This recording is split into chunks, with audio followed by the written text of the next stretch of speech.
Olá galera, tudo bem? Eu tinha comentado que eu não ia parar totalmente com os vídeos do jeito que era o antigo canal, né? De livro, de jogo.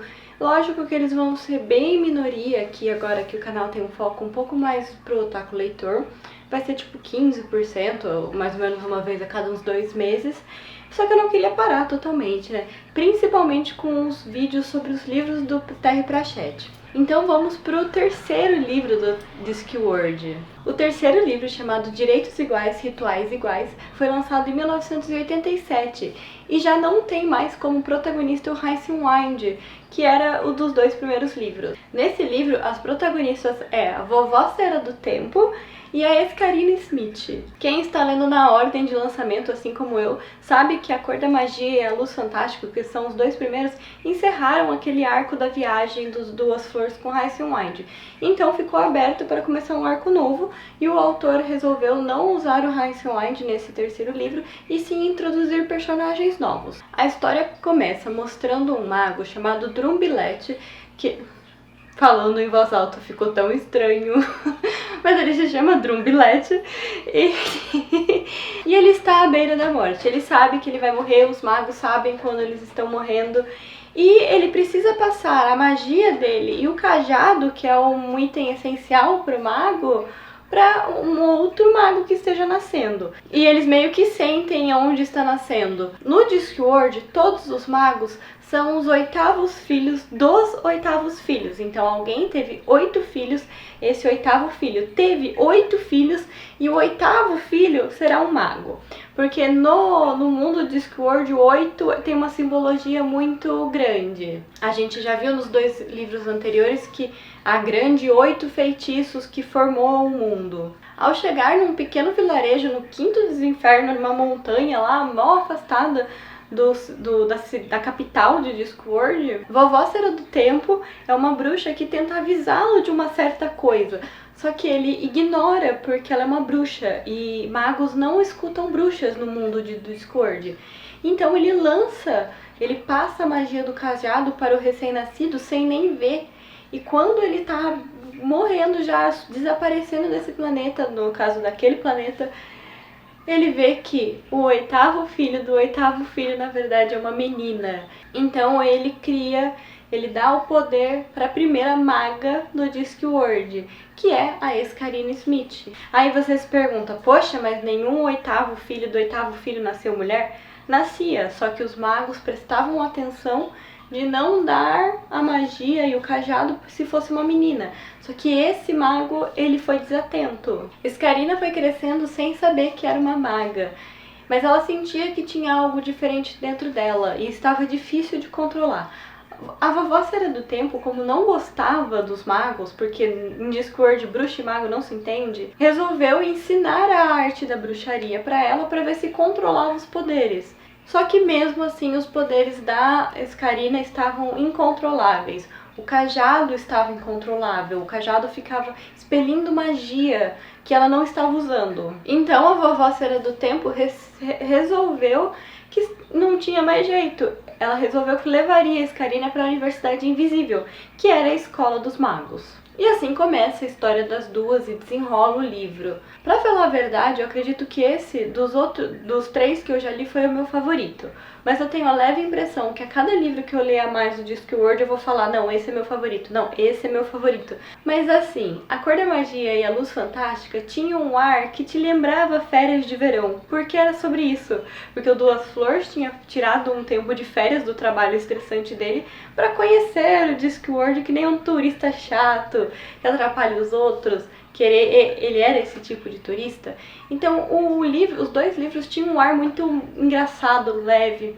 Direitos Iguais, Rituais Iguais já tem um pouco mais de ar de seriedade. A Escarina passa o livro inteiro sofrendo preconceito, sendo rebaixada pelos magos e pelas outras pessoas que escutam ela falando que ela quer ser maga, que aquele mundo mulheres não podiam ser magas. Que mulher tinha que se limitar a fazer a arte da bruxaria, que envolvia a natureza, que envolvia animais, que envolvia poções, cura, e que não era um papel da mulher se envolver com a magia dos magos, que era muito mais voltada para o conhecimento, que era muito mais voltada para você aprender as magias dos livros. Tanto que quando a Scarina vai para a Universidade Invisível para pedir a vaga, ela não sabe ler. Porque no povoado dela não foi ensinado a ler, a magia não estava associada com conhecimento. Então ela passa o livro inteiro sofrendo todo tipo de humilhação. E aí que entra também uma personagem fantástica, que é a Vovó Cera do Tempo, do jeito que ela ensina a Scarina a lidar com isso. Em nenhum momento ela faz a neta aceitar o que tá acontecendo. Tem uma parte do livro que eu adorei, que a Scarina fala assim, não vou ser maga, eles não me aceitaram, é a tradição. Daí, não é exatamente nessas palavras, mas a Vovó Cera do Tempo fala, se essa tradição, tá na hora de a gente mudar ela, que a gente não pode aceitar essas tradições ridículas só porque são tradições. Todas as cenas têm um significado muito legal, ao mesmo tempo que não perde o ar que é os livros do Discworld, o ar que é os livros do Terry Pratchett. Ele ainda é sarcástico, ele ainda tá escrevendo comédia, que ele tem um ar mais comédia, um ar mais irônico, um ar que zoa, faz paródia de outras obras da literatura. Até hoje a gente vê muitos livros mesmos, muitos filmes. Quantos livros e filmes você vê que uma maga é mulher? A gente vê muita bruxa, a gente vê muita feiticeira, mas e maga? Porque a gente associa maga, tipo mago Gandalf é um mago. A gente associa mago àquele cara de cajado. E é exatamente, quantas magas de cajado a gente já viu na nossa literatura, nos filmes. E o cara, em 1987, já estava fazendo esse tipo de crítica. Não só ele estava criticando o jeito que as pessoas estereotipam a literatura fantástica, e eles pegam as coisas, tipo, eles pegam Tolkien e acham que é aquilo e pronto, não vão mudar nunca. Se o Tolkien escreveu que o mago é o Gandalf e o Saruman, então vai ser eles, pronto, não vai ter mulher velha maga. Ao mesmo tempo que ele estava fazendo críticas na sociedade mesmo. Quantas vezes a gente escuta, na verdade é só olhar para as próprias faculdades. Cursos que são voltados a um cuidar são mais normais ter muita mulher. Tipo, psicologia, pedagogia, serviço social. Cursos que são voltados mais ao conhecimento estratégico, engenharia, TI, matemática, a gente vê muitos homens. E é mais ou menos isso quando ele separa entre bruxa, ter uma magia da natureza, uma magia espiritual, e o mago ter uma magia que vem do conhecimento. Ele meio que estava falando que a sociedade fala que a mulher não foi feita para ter conhecimento. E isso é muito fantástico, ainda mais se você pensa na época que ele escreveu isso. Até hoje a gente pega um monte de livro que é a mesma ladainha de sempre. E o cara, ele vem assim pra querer quebrar um estereótipo, ou esse escritor é fantástico mesmo. Porque às vezes acontece muito da pessoa querer politizar dentro de uma história e não saber fazer isso. Então o que acontece? A pessoa não chegou a escrever um livro debatendo um assunto, ela resolveu escrever ficção fantástica. Ou livros de romance. Só que ela não criou um bom enredo, mas quis politizar. E não funcionou, e trabalhou de jeito errado. Então, assim, o Terry Pratchett, que nem eu falei, ele conseguiu abordar um tema mega legal, mega importante de se falar, de um jeito magnífico, de um jeito engraçado, de um jeito que a história fluiu, de um jeito que é sobre mago e bruxa, mas você tá entendendo que não é sobre mago e bruxa, você entende o que é aquilo. E se você presta atenção nos livros dele, você vai ver o quanto autores atuais, que nem o autor do Game of Thrones, que eu não lembro o nome agora, que nem a J.K. Rowling, o quanto eles pegaram coisas do Terry Pratchett. E pouca gente sabe porque é um autor mais desconhecido. A própria Hogwarts é muito parecida com a Universidade Invisível, tipo, muito. Muda algumas coisas porque o foco do Terry é satirizar, a da Hogwarts foi ser uma coisa séria.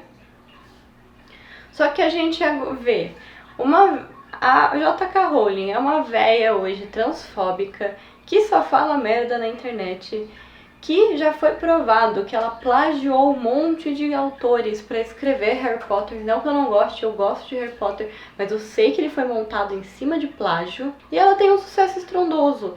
Aí você pega um autor, que nem o Terry, que é fantástico, o destino levou ele embora cedo demais, ele morreu de Alzheimer com 60 e poucos anos. O levou cedo demais e pouquíssima gente aqui no Brasil conhece. Às vezes o mundo é muito cruel. E é por isso também que eu não quero parar de fazer esses vídeos. São 41 livros de Discworld e eu irei ler e irei fazer os vídeos dos 41 livros do Discworld. Porque é uma coisa que é necessária as pessoas lerem, é muito bom. E, pra quem não sabe, os livros deles são difíceis de se achar aqui no Brasil, são mega difíceis. Nem todos foram traduzidos, os dos 41, e os que foram traduzidos mais antigamente, você não acha pra comprar a versão física. Então, é aquele tipo de caso que lê PDF. Tem os PDFs do Discworld no lelivros.net, uma coisa assim. Vai lá, lê mesmo, porque você não vai se arrepender. Se você gosta de fantasia, você com certeza não vai se arrepender.